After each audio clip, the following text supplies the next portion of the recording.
Top stories for today, June 22, 2020. The government gives the go signal for modern jeeps to ply selected routes in Metro Manila amid the ongoing general community quarantine. The government's Hatid tulong program sends home 150 more locally stranded individuals to the Bicol region. Malacanang leaves to Philhealth President Ricardo Morales the decision whether to implement the Universal Health Care Act.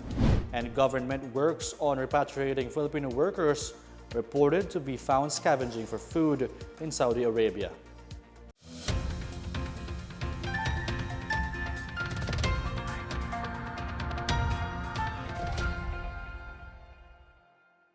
Good day, I'm Rom Dulfo. Welcome to PNA Newsroom. Jeepneys making a comeback on the roads of Metro Manila as the region enters its 22nd day under a more relaxed General Community Quarantine or GCQ. The Land Transportation, Franchising and Regulatory Board or LTFRB allows modern public utility jeepneys to ply 15 routes in Metro Manila starting today, June 22. LTFRB Chairman Martin Delgra said the resumption of PUJ operations is part of their calibrated response to restore mass transportation in Metro Manila and in the adjacent provinces.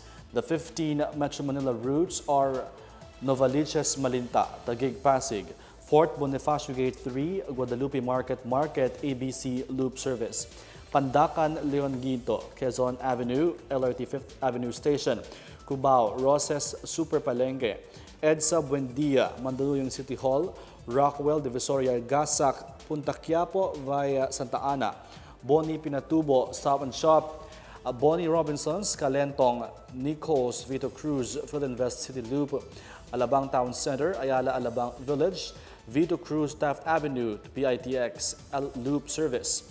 Additional PUJ routes will also be opened on June 24. These are Bagong Silang, SM Fairview, Malanday, Divisoria, Parang Marikina, Cubao, Eastwood Libis, Capital Commons, Gasak Recto, PITX Lotan, Alabang Zapote, PITX Nicos, PITX SM South Mall.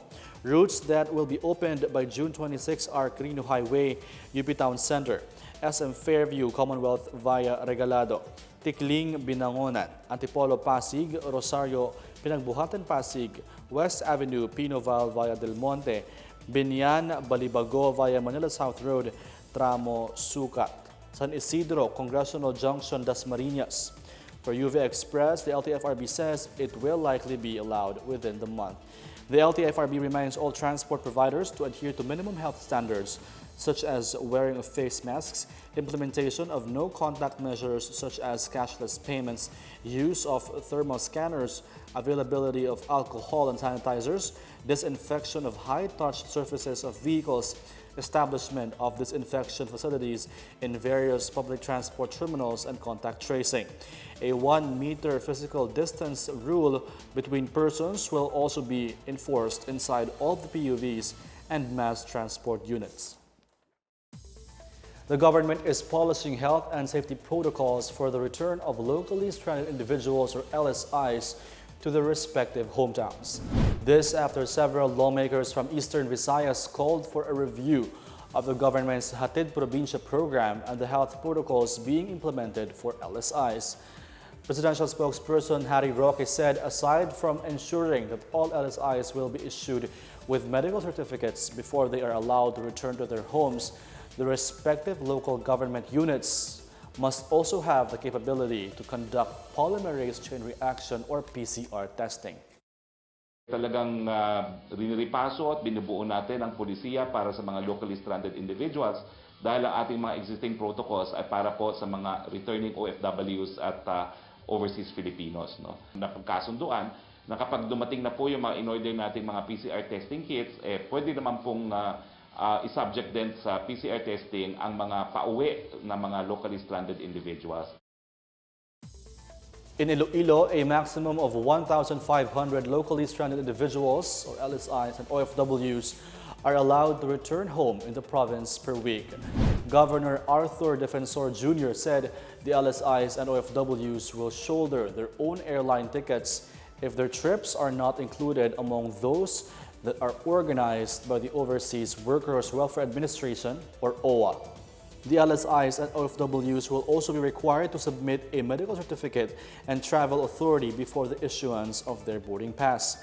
Returning OFWs and LSIs from high-risk areas shall be subjected to RT-PCR test and may be placed under a 14-day quarantine. A total of 151 overseas Filipino workers who were repatriated from the Middle East and the UK were sent home on Saturday after recovering from COVID-19.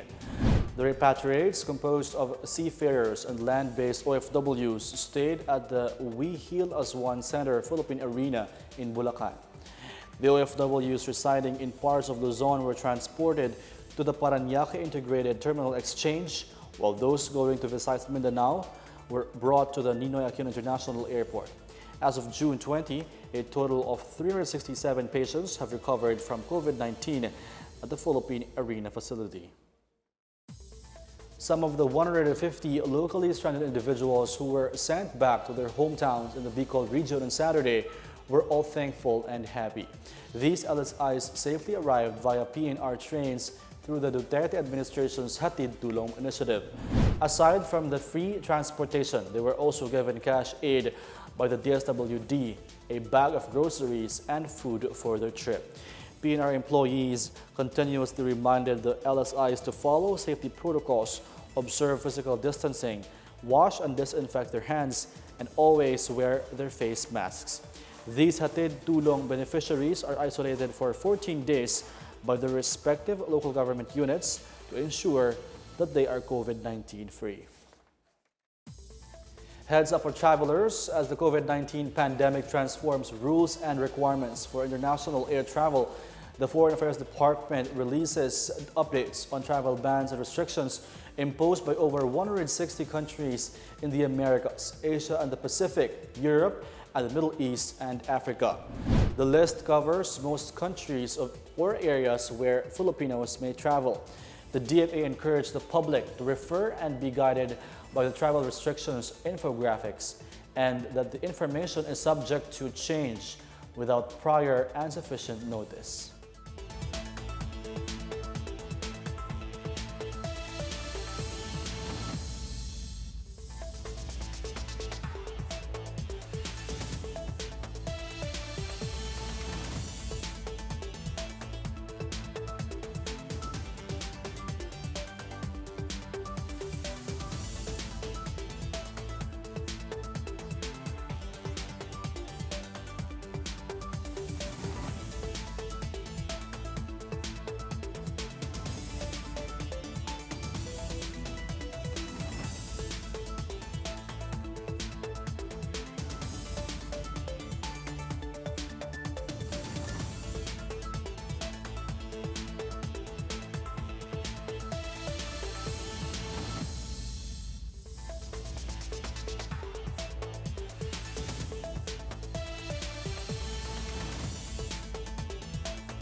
Public utility vehicles are no longer included from local curfew ordinances.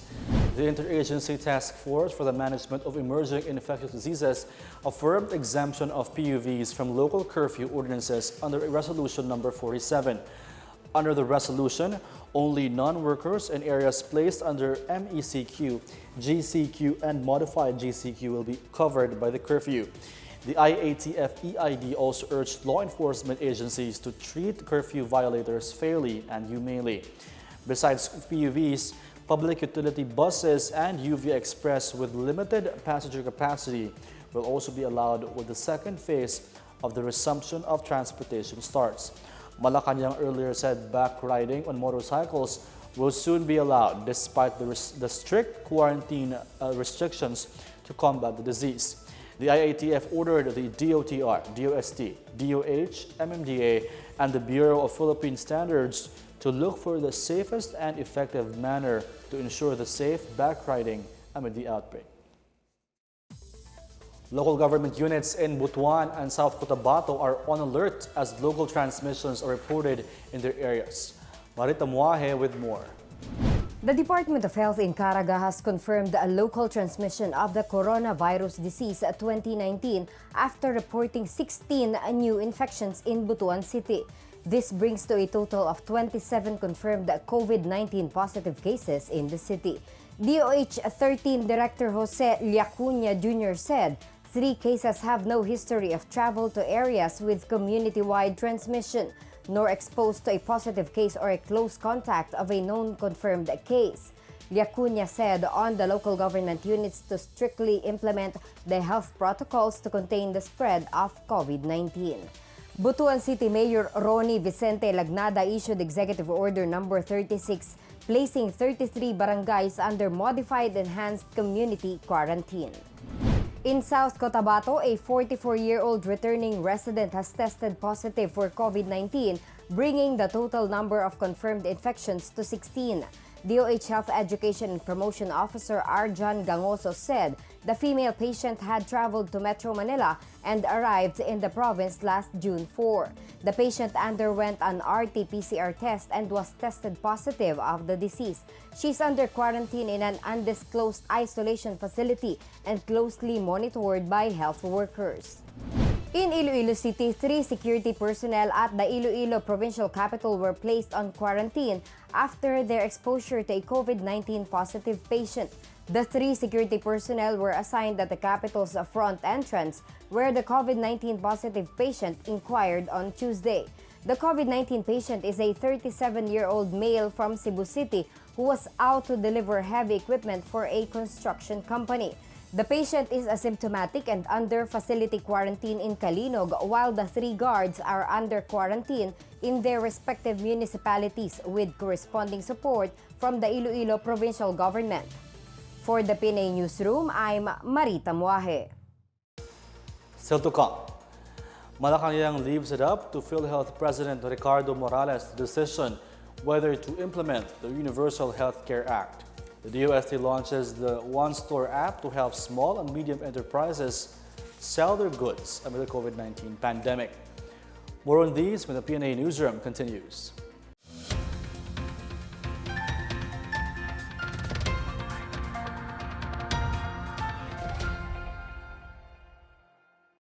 Alamin ang tamang paraan ng pag-ubo upang mapigilan ang paglaganap ng coronavirus disease 2019. Ugaliing magdala ng panyo o tissue. Kung uubo o babahing, takpan ang buong ilong at bibig gamit ang panyo o tissue. Kung walang dalang panyo o tissue, maaaring gamitin ang BRASO na pantakip. Kung nakararamdam na kailangan umubo o bumahing, agad na dumistansya sa mga tao sa paligid. Huwag dumura kung saan-saan, gumamit ng tissue at itapon sa basurahan. Ugaliin ang paghuhugas ng kamay at paggamit ng alcohol o hand sanitizer upang mamatay ang mikrobyo. Basta't sama-sama at laging handa, kaya natin to! Isang paalala mula sa DOH, PCOO, KBP at ng himpilang ito.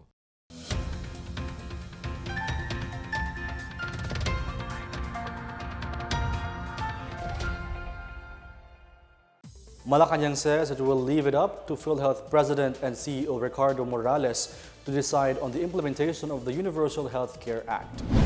In a congressional hearing last Tuesday, Morales stressed the need to delay the implementation of the Universal Healthcare Law, citing lack of funds, but presidential spokesperson Harry Roque questioned his alleged inaction over corruption issues within the state-run agency. Roque, who is among the principal authors of the law, reminded Morales that President Duterte certified universal health care as urgent to assure its passage in the Congress. He said that if the PhilHealth chief refused to act on corruption, it was his call. Earlier, Roque said he would ask President Duterte to hold a meeting with him and Morales to address the problems hounding PhilHealth. Roque lamented that until now, some Philhealth officials are still involved in irregularities under the leadership of Morales. He adds, President Duterte considers the continuing corruption in Philhealth as a cause of concern, especially since he had zero tolerance for corruption. I leave it to General Morales. Kung sa tingin niya ako lang nagsasalita, think again. Dahil lang, bagamat ako po nagsulong ng Universal Health Law, certified urgent po yan ng Presidente at ulitin ko po, tinalaga siya matapos na-dismiss ang buong board at ang dating Presidente dahil sa aligasyon ng korupsyon. Kung talagang sa tingin niya po walang dapat gawin sa korupsyon, I leave it to him. The Department of Public Works and Highways, or DPWH, is looking to complete several road networks in the coming months. After the opening of the NLEX Harbor Link segment early this week, their next targets for completion are the T-Plex and Central Luzon Link Expressway. DPWH Secretary Mark Villar said once the T-Plex, particularly Rosario exit in La Union, is completed, it will cut travel time by 20 to 30 minutes going to Baguio City. Villar said they are also planning to extend the T-Plex up to San Fernando, La Union. Kaya abangan niyo po, sunod-sunod na po ang opening ng mga projects at makikita niyo talaga na walang tigil po ang trabaho ng gobyerno at committed si President Duterte sa Build, Build, Build program. The Department of Agriculture has released 20 million pesos for the setup of a vegetable processing facility in Benguet. DA Secretary William Dar announced Friday the release of the amount to the Benguet State University for setting up facility. The BSU main campus is located in the provincial capital of La Trinidad, where the government-owned and several other private vegetable trading facilities are located. The construction of the facility is expected to address the decades-long problem of vegetables being discarded because they are not bought and are left to rot. Dar meanwhile said the Benguet Agri-Pinoy Trading Center has been tasked to become the buyer of last resort for untraded vegetables and will be responsible for selling or processing them. Cordillera produces 85% of the country's supply of highland vegetables.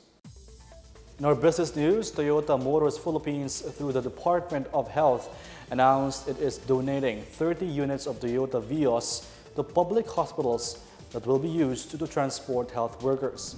TMP and DOH signed a Memorandum of Agreement, or MOA, for the car maker's donation of vehicles to public hospitals in Metro Manila and Laguna. 2 Vios units were already delivered to Jose R. Reyes Memorial Medical Center, San Lorenzo Hospital, and San Lorenzo Ruiz Women's Hospital during the signing ceremony. The car manufacturer will complete the turnover of the vehicles to identified public hospitals next month. TMP, in partnership with Toyota Mobility Foundation, has already provided 10 shuttles to Philippine General Hospital. The new shuttles are compliant to the guidelines of the government for the new normal in public transportation. Senator Sonny Angara has called on the Department of Trade and Industry, or DTI, to step up its efforts to provide assistance to the micro, small and medium enterprises, or MSMEs, during this COVID-19 pandemic. Angara said many MSMEs are having a difficult time selling their products because the movement of people as well as access to traditional markets is restricted.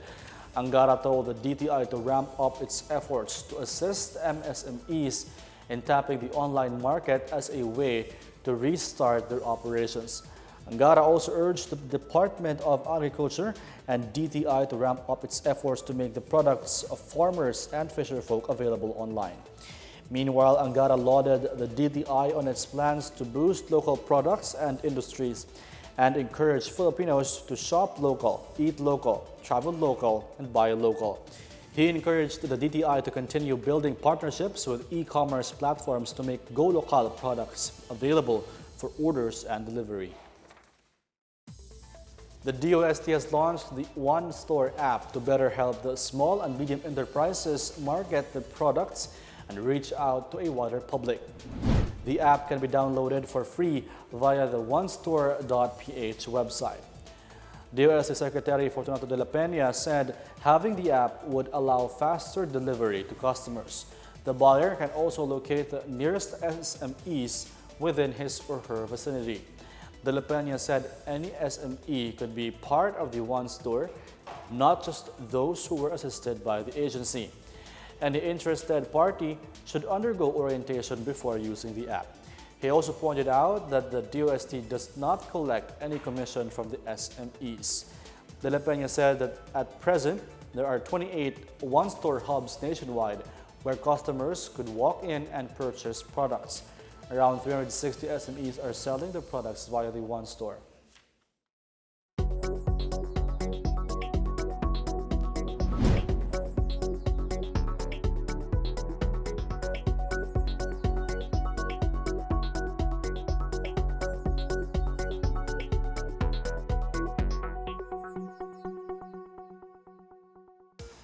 Up next, the government works on repatriating Filipino workers reported to be found scavenging for food in Saudi Arabia. And Speaker Alan Peter Cayetano urges the military to prevent abuses in implementing the proposed anti-terror bill. The PNA Newsroom returns after these reminders.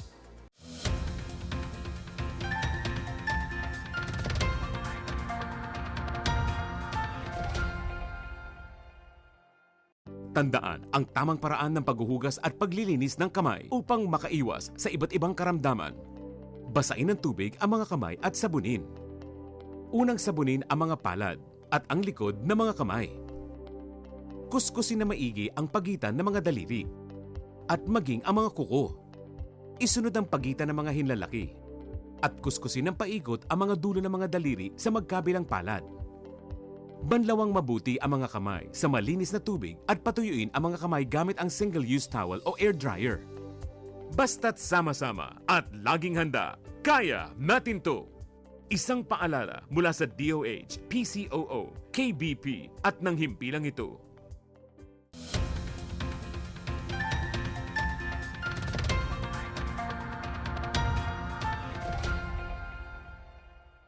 The government is working on bringing back home several Filipino workers in Saudi Arabia who were seen in a viral video scavenging for food.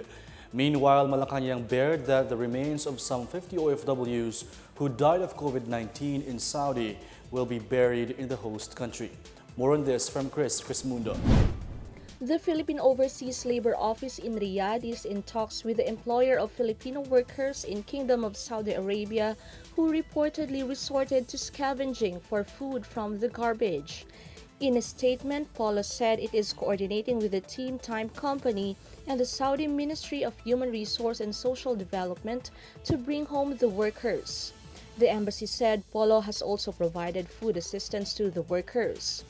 In video clips circulating online, several Filipinos are seen scouring trash for food to survive after being displaced due to the COVID-19 pandemic. Meanwhile, Malacanang on Sunday bared that the remains of some 50 OFWs who died of COVID-19 in Saudi Arabia will be buried in the host country. Labor Secretary Silvestre Bello earlier said King Salman bin Abdulaziz Al Saud of Saudi Arabia has asked Philippine authorities to bring home the remains of 282 OFWs. The 282 OFWs who died in Saudi Arabia refer to the combined number of OFWs who died there since the country imposed a lockdown in February. In other news, the death toll of overseas Filipinos due to COVID-19 has climbed to 496. In its case bulletin, the Department of Foreign Affairs reported 11 new recoveries and 1 new death in the Middle East. The number of persons overseas contracting the disease increased to 6,141. The DFA has brought home over 51,000 overseas Filipinos since it began repatriating those affected by the pandemic in February 2020. For the PNA Newsroom, I'm Chris Mundo. In our foreign news, the lives of indigenous peoples in the Amazon rainforest are at great risk amid continuing deforestation in the area, as the mortality rate of COVID-19 is already double that of Brazil's population. On World Rainforest Day, Amazon Watch reported more than 2,640 officially confirmed cases of COVID-19 and at least 252 deaths. The data suggests a mortality rate of 9.6% compared to Brazil's national rate of 5.6%. Worsening the situation among IPs is the lack of access to decent medical care. The Association of Brazil's Indigenous Peoples, meanwhile, said the virus had taken advantage of years of public neglect. IPs have complained that pharmaceutical companies exploit their traditional knowledge and plans to find a cure without recognizing the rights and say they're their own discoveries. Amazon Watch urged supporters to call for a moratorium on the deforestation of Amazonian indigenous lands. A new People's Army officer and 2 others surrendered to authorities in Misamis Oriental. Meanwhile, 2 former NPAs received livelihood cash aid from the provincial government of Iloilo. More on this from Benj Bondo. 3 communist New People's Army rebels surrendered on Friday in Misamis Oriental's town of Claveria. The 3 were identified as a certain Dino, a platoon leader, his wife Dina, a medic, and another NPA regular. The Army's 58th Infantry Battalion quoted Dino as saying they decided to yield because he wanted to raise his family outside the communist movement. The Army said a series of surrenders among the NPA ranks indicates that the communist rebels in the area are on the brink of collapse. Meanwhile, at least 65 former members of the Abu Sayyaf group received relief goods and hygiene kits from Balay Mindanao Foundation amid the COVID-19 pandemic. Brigadier General Fernando Reyeg, 101st Infantry Brigade Chief, said the ASG returnees were selected as beneficiaries of the government's program against violent extremism for peace in the town of Sumisip, Basilan. Reyeg said the program is for the social healing and reconciliation brought about by the effect of enhanced community quarantine measures. In Iloilo City, 2 former members of the CPP-NPA have received livelihood cash aid via the government's Enhanced Comprehensive Local Integration Program. The Army's 3rd Infantry Division said the 2 received 15,000 pesos cash and 50,000 pesos worth of livelihood assistance from the Department of the Interior and Local Government and the Iloilo Provincial Government. The former rebels said the cash assistance can help them start their new peaceful life far from the hardship and hunger they experienced while under the communist group. For the PNA Newsroom, I'm Benj Bondo. Amid the anticipation over the signing of the anti-terror bill, Speaker Alan Peter Cayetano urged the officials of the Armed Forces of the Philippines to ensure that there will be zero abuses of the measure once it is enacted into law. Cayetano said the AFP must work together with the executive and legislative branches as well as civil society to prove the critics wrong regarding the proposed law. Cayetano refuted claims that the anti-terror bill will be used against law-abiding citizens. He maintained the bill will help the AFP to fight against insurgency and suppress terrorism. The speaker noted that terrorists can take advantage of the situation to recruit more since many are suffering from hunger and joblessness. Meanwhile, Mayor Marites Palyasige and elected officials of Isulan, Sultan Kudarat have expressed full support to the passage of the proposed Anti-Terrorism Act. Isulan experienced twin bombings in 2019 by members of the Daesh-inspired Bangsamoro Islamic Freedom Fighters. Palyasige said such violent acts constitute terrorism, which must be curtailed. Earlier, Sultan Kudarat Governor Suharto Teng Mangudadatu expressed full support for the passage of the bill. The Philippine Institute of Volcanology and Seismology, or PHIVOLCS, is closely monitoring Canlaon volcano after a series of earthquakes were recorded on its eastern lower flanks. PHIVOLCS said a total of 81 events have been recorded from Sunday afternoon until early Monday morning. The strongest earthquake registered so far was at magnitude 4.7 on Monday and was felt at intensity 5 at La Carota City, Negros Occidental.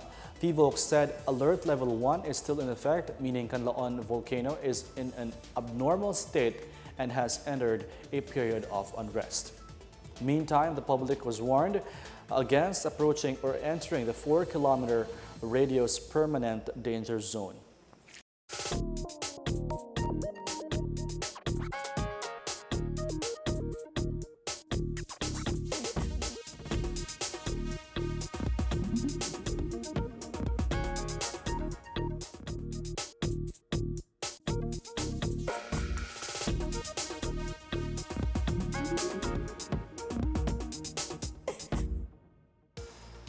Let's take another look at today's biggest stories. The government gives the go signal for modern jeeps to ply selected routes in Metro Manila amid the ongoing general community quarantine. The government's Hatid tulong program sends home 150 more locally stranded individuals to the Bicol region. Malacanang leaves to Philhealth President Ricardo Morales the decision whether to implement the Universal Health Care Act. And government works on repatriating Filipino workers reported to be found scavenging for food in Saudi Arabia. Thank you for watching another episode of the PNA Newsroom. To check more news content, check our webpage or head on to the Philippine News Agency's Facebook and Twitter accounts. For more stories about the government and how it serves Filipinos, look for these hashtags on all our social media platforms and websites. We are shown on the pages of the PCOO and its attached agencies. Also watch us on television on PTV4 and IBC 13. And that's your daily dose of the biggest stories that you need to know from PNA Newsroom. I am Rom Dulfo. Good day and stay safe.